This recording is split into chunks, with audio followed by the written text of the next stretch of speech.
Corona virus महामारी से जूझ रही दुनिया वैक्सीन का बेसब्री से इंतजार कर रही है। WHO के अनुसार दुनिया भर में 4 दर्जन वैक्सीन पर ट्रायल एडवांस स्टेज में पहुंच चुका है। ब्रिटेन और रूस इस हफ्ते से अपने यहाँ टीकाकरण शुरू करने जा रहे हैं। इसके लिए उनकी मेडिकल अथॉरिटी ने परमिशन भी दे दी है। इसी के साथ भारत में भी लोगों के जहन में सवाल उठने लगा है कि यहाँ वैक्सीन कब तक मिलेगी, कौन सी वैक्सीन तैयार है, किसे वैक्सीन मिलेगी और कितनी होगी कीमत। पीएम मोदी ने इस वीकेंड पर वैक्सीन को लेकर राजनीतिक दलों के साथ बैठक की और वैक्सीन लैब्स के अपने दौरे का अनुभव साझा किया। उन्होंने कहा कि वैक्सीन पर सफलता से अब भारत कुछ ही हफ्ते दूर है। उन्होंने बताया कि 8 वैक्सीन पर भारत में काम हो रहा है। इस बीच अमेरिकी दवा कंपनी फाइजर ने भारत में अपनी कोविड वैक्सीन के आपातकालीन इस्तेमाल के लिए भारतीय दवा नियामक drugs controller general of India से अनुमति मांगी है। ब्रिटेन और बेहतरीन में पहले ही मंजूरी मिल गई है। अमेरिका और ब्रिटेन जैसे देशों की ओर से आ रही महंगी वैक्सीन और बुकिंग की रेस को देखते हुए दुनिया के गरीब देशों को भी भारत से काफी उम्मीदें हैं। उन्हें ज्यादा मात्रा में और कम कीमत पर वैक्सीन उपलब्ध हो सकेगी। आंकड़ों पर गौर किया जाए तो भारत अब तक दुनिया भर में सबसे ज्यादा 1.6 बिलियन यानी 60 करोड़ वैक्सीन का ऑर्डर दे चुका है। हम आपको बताते हैं कि भारत को किन 8 वैक्सीन से उम्मीद है और वो अभी कौन सी स्टेज में है और कहां बन रही है। Number 1, Covishield. भारत को सबसे ज्यादा उम्मीद ऑक्सफोर्ड और एस्ट्राजेनेका द्वारा विकसित की जा रही कोविशील्ड वैक्सीन से है। भारत में सीरम इंस्टीट्यूट इसे विकसित कर रहा है। ऑक्सफोर्ड ने इसे ट्रायल में प्रभावी बताया। ऑक्सफोर्ड के अनुसार वैक्सीन की जिन 2 डोज पर ट्रायल किया गया है उनमें संयुक्त रूप से 70% कामयाबी मिली है। अगर अलग अलग डोज की बात की जाए तो पहली डोज की सफलता 90% और दूसरी डोज की सफलता 62% का रिकॉर्ड रहा है। इसके ट्रायल में डोज को लेकर कुछ सवाल भी उठे, लेकिन फिर से ट्रायल होना जारी है। जनवरी में इसके नतीजे भी आ जाएंगे। पुणे स्थित सीरम इंस्टीट्यूट ने बड़े पैमाने पर इस वैक्सीन की डोज तैयार कर रहे हैं। इसकी कीमत भारत में हर डोज की 500 से 600 रुपए तक हो सकती है। भारत के अलावा ब्रिटेन समेत कई देशों और गरीब देशों को भी सस्ती कीमत पर इस वैक्सीन को उपलब्ध कराने का प्लान है। Number 2, Covaxin. भारत सरकार के नेशनल इंस्टीट्यूट ऑफ वायरोलॉजी द्वारा हैदराबाद स्थित भारत बायोटेक कंपनी के साथ मिलकर तैयार हो रहे स्वदेशी कोवैक्सीन पर भी काफी दारोमदार है। इस वैक्सीन का ट्रायल तीसरे फेज में है और इस फेज में 26,000 लोगों पर परीक्षण हो रहा है। ट्रायल के दौरान इसमें करीब 60% से ज्यादा सफलता दर्ज की गई है। कंपनी की ओर से इस वैक्सीन की करीब 500 मिलियन डोज बनाने की तैयारी की जा रही है। सबसे खास बात यह है कि इसे स्टोर करने के लिए फ्रीजर की जरूरत नहीं, बल्कि इसे सामान्य फ्रिज में 2 से 8 डिग्री तापमान में भी रखा जा सकता है। भारत के ग्रामीण इलाकों और तीसरी दुनिया के देशों में भी इसे काफी कारगर माना जा रहा है। नंबर 3, जायकोव-डी।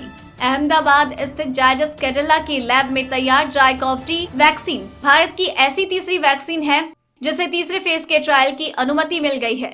जायडस कैडिला ने 2 चरणों का ह्यूमन ट्रायल पूरा कर लिया है। उसके नतीजों के आधार पर वैक्सीन को प्रभावी बताया गया है।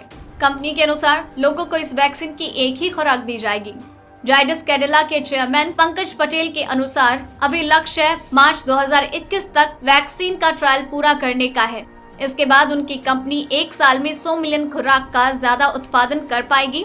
ये एक DNA वैक्सीन है और इंसानों के साथ साथ कई अन्य जीवों पर भी इसका ट्रायल हो रहा है। भारत सरकार के डिपार्टमेंट ऑफ बायोटेक्नोलॉजी द्वारा फंडेड होने के कारण इस वैक्सीन की कीमत भी कम होने का अनुमान है। Number 4, Sputnik V vaccine. रूस की स्पुतनिक वी का भी भारत में ट्रायल जारी है। इस वैक्सीन को बनाने वाली कंपनी का दावा है कि ट्रायल के दौरान ये 91.4% प्रभावी पाई गई। भारत में भी इस वैक्सीन का बड़े पैमाने पर उत्पादन होगा। भारत ने इस वैक्सीन की 10 करोड़ डोज बुक की है। भारत में हैदराबाद स्थित डॉक्टर रेड्डीज लेबोरेटरीज इसका ट्रायल कर रही है। इस वैक्सीन को 18 डिग्री तक के तापमान में स्टोर किया जा सकता है। नंबर 5, फाइजर की BNT162b2 वैक्सीन। अमेरिकी कंपनी फाइजर और जर्मन कंपनी बायोएनटेक की वैक्सीन ने पिछले हफ्ते तक तहलका मचा दिया जब ब्रिटेन में इसे मास लेवल पर टीकाकरण की अनुमति मिल गई। इस हफ्ते से ब्रिटेन में इस वैक्सीन की टीकाकरण शुरू हो जाएगी। बेल्जियम में तैयार होकर ये वैक्सीन ब्रिटेन पहुंच रही है। RNA बेस्ड इस वैक्सीन के ट्रायल में 95% तक इसे प्रभावी पाया गया है। फाइजर ने भारत में अपनी कोविड वैक्सीन के आपातकालीन इस्तेमाल के लिए भारतीय दवा नियामक drugs controller general of India से अनुमति मांगी है। ब्रिटेन और बहरीन में पहले ही मंजूरी मिल चुकी है। हालांकि इस वैक्सीन को स्टोर करने के लिए -70 डिग्री का तापमान चाहिए होगा, जो कि भारत और अन्य देशों के लिए काफी मुश्किल टास्क होगा। इसी कारण भारत में फाइजर बायोएनटेक वैक्सीन की कीमत बातचीत अभी प्रोसेस में है। नंबर 6, मॉडर्ना की mRNA 1273 वैक्सीन। अमेरिकी कंपनी मॉडर्ना की वैक्सीन भी भारत के लिए बड़ी उम्मीद है। इस वैक्सीन का नाम mRNA 1273 है। मॉडर्ना और NIAID का दावा है कि उनकी वैक्सीन ने 94.5% तक सफलता साबित की है। इस वैक्सीन को स्टोर करने के लिए -20 डिग्री का तापमान चाहिए। हालांकि ये वैक्सीन महंगी हो सकती है, $25 से $37 तक। इस वैक्सीन से तैयार इम्यूनिटी का शरीर पर 3 से 4 महीने तक असर बना रह सकता है।